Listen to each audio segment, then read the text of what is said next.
नमस्कार. पालखी सोहळ्यातील आज दिवे घाटाचा अवघड टप्पा. काय शिकवतो हा अवघड घाटातील प्रवास? जाणून घेऊया आजच्या एपिसोडमध्ये. चिदविला स्टुडिओच्या कैवल्य यात्री या सिरीजमध्ये पुन्हा एकदा तुम्हा सर्वांचं स्वागत आहे. या विशेष सिरीजमध्ये आपण वारी या विषयावर चर्चा करत आहोत. वारीच्या अनुभवातून उलगडलेले विविध पैलू आणि त्याचे आपल्या दैनंदिन जीवनात असलेले महत्त्व या सिरीजमध्ये आपण समजून घेत आहोत. पुणे मुक्कामानंतर आज वारी सोहळ्यातला एक महत्त्वाचा टप्पा आहे. माऊलींची पालखी सासवडच्या दिशेने मार्गस्थ झाली आहे. एकतर वारी सोहळ्यातील थोडं जास्त अंतर असलेला हा आजचा प्रवास आणि या मार्गावर असलेला कठीण दिवे घाट. पुण्यातून निघताना एक उत्साह जाणवतो. पहाटे लवकर सर्व वारकरी जमलेले असतात.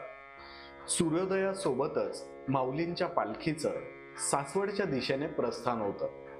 नामघोषात तल्लीन होऊन चालताना काही किलोमीटरचं हे अंतर कसं पार पडलं हे लक्षात पण येत नाही. हडपसर गाडीतळजवळ पहिला विसावा होतो.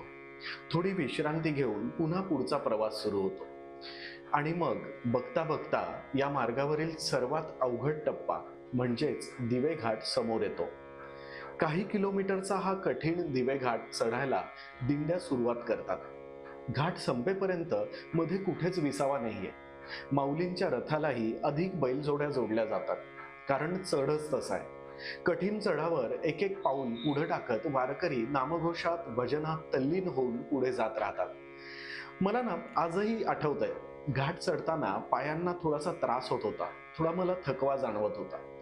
माझ्या समोर एक अगदी 80 वर्षांपेक्षा जास्त वयस्कर वारकरी चालत होते. त्यांचा उत्साह पाहून आम्हाला सगळ्यांनाच थोडं कुतूहल वाटत होतं. मग गप्पा मारत मारत आम्ही पुढे चालत होतो.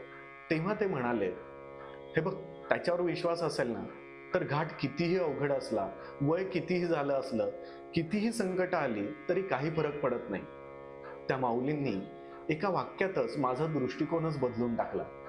त्यानंतर एक वेगळाच उत्साह संचारला आणि मग त्यानंतर प्रत्येक वर्षी कठीण दिवे घाट न थकता सहज पार झाला.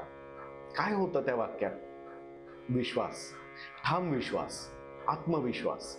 आपण जे करतोय त्या गोष्टीवर आपला ठाम विश्वास असणं, जो आपल्यामध्ये एक आत्मविश्वास निर्माण करतो आणि हा आत्मविश्वासच कितीही कठीण प्रसंगात, कितीही मोठ्या आव्हानाला सामोरं जाण्यास आपल्याला सक्षम करतो.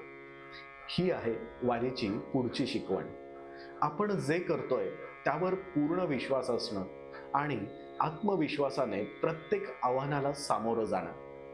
सुरुवात केल्यावर अनेक संकट येतील, अनेक आव्हानांचा सामना करावा लागेल, खूप कठीण प्रसंगांना देखील सामोरं जावं लागेल. पण आपण जे करतोय त्यावर विश्वास ठेवून आत्मविश्वासाने सामोरं गेलं पाहिजे. मित्रांनो, स्वतःच्या क्षमतांवर, कौशल्यांवर विश्वास ठेवून आपण एखाद्या गोष्टीची सुरुवात जेव्हा करतो तेव्हा सुरुवात छान होते. त्यानंतर खरं तर आपली परीक्षा असते. आपल्यासमोर अनेक आव्हानं उभी राहतात, काही संकट येतात.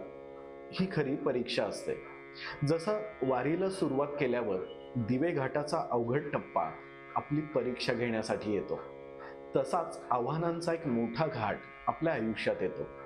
तिथं आपण जे करतोय त्यावरील विश्वास आणि ते पूर्ण करण्याचा आपला आत्मविश्वास हेच आपलं बळ असतं, जे आव्हानांचे, संकटांचे अवघड घाट सहजतेने पार करून जाण्यास आपल्याला मदत करतात. ही आहे आजची वारीची शिकवण. आनंदाचे गीत वारी, जगण्याची रीत वारी. भेटूया पुढच्या भागात वारीचा असाच अजून एक पैलू समजून घेण्यासाठी. तोपर्यंत नमस्कार.